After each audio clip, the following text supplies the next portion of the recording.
Johnny Appleseed. John Chapman, who later became known as Johnny Appleseed, was born on September 26, 1774, when the apples on the trees surrounding his home in Lowminster, Massachusetts, were as red as the autumn leaves.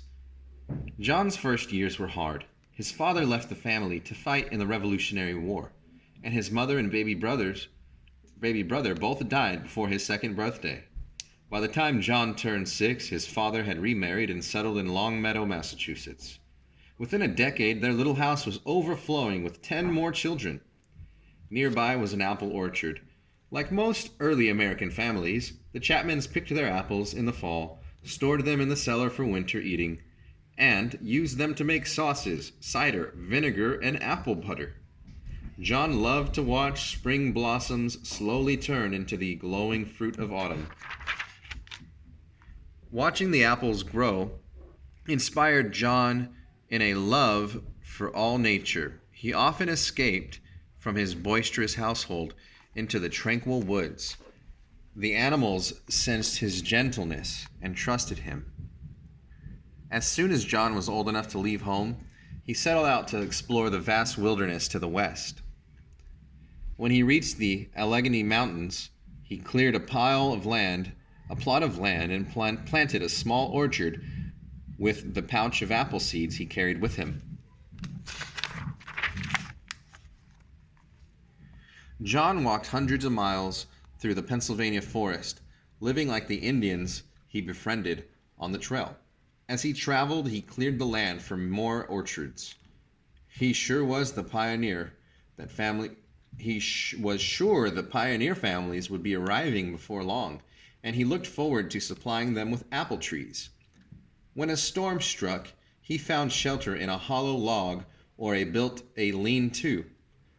On clear nights, he stretched out under the stars. Over the next few years, John continued to visit and care for his new orchards. The winters slowed him down, but he survived happily on a diet of butternuts. One spring, he met a band of men who boasted that they can lick their weight in wildcats. They were amazed to hear that John wouldn't hurt an animal and had no use for a gun. They challenged him to compete in a wrestling match, the favorite frontier sport.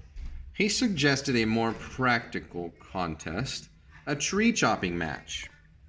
The woodsman eagerly agreed.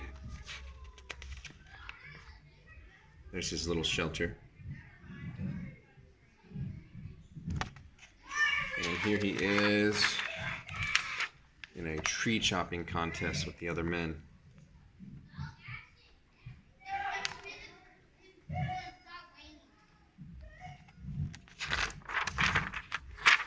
When the sawdust settled, there was no question about who had come out on top.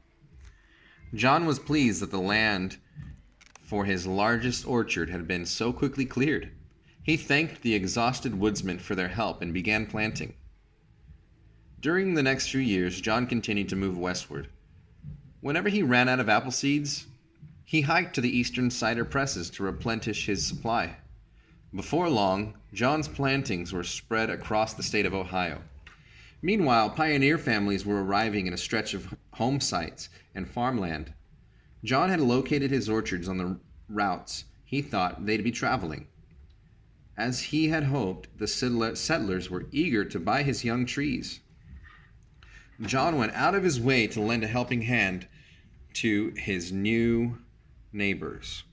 Often he would give his trees away. People affectionately called him Johnny Appleseed, and he began using the name. He particularly enjoyed entertaining children with tales of his wilderness adventures.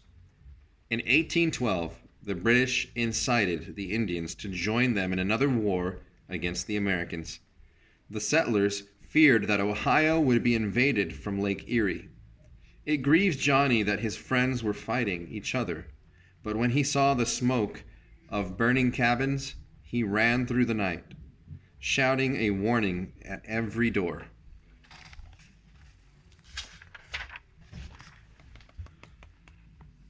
After the war, people urged Johnny to build a house and settle down. He replied that he lived like a king in his wilderness home, and he returned to the forest he loved so much. During his long absences, folks enjoyed sharing their recollections of Johnny. They retold his stories, and sometimes they even exaggerated a bit, as you can tell by the oversized apple in one of the tall tales that somebody must have told.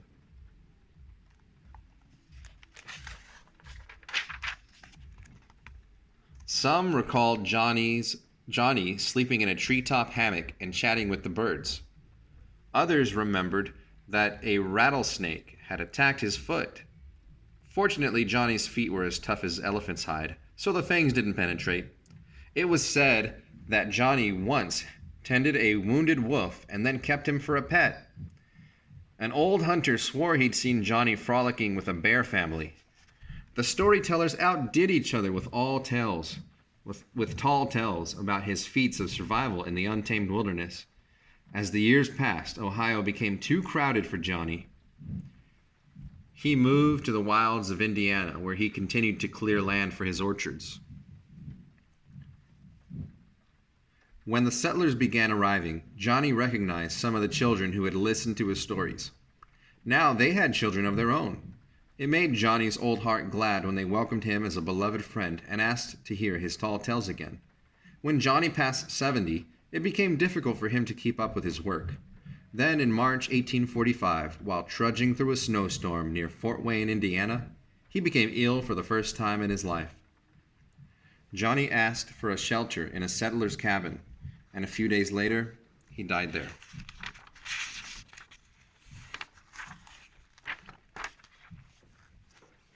Curiously, Johnny's stories continued to move westward without him.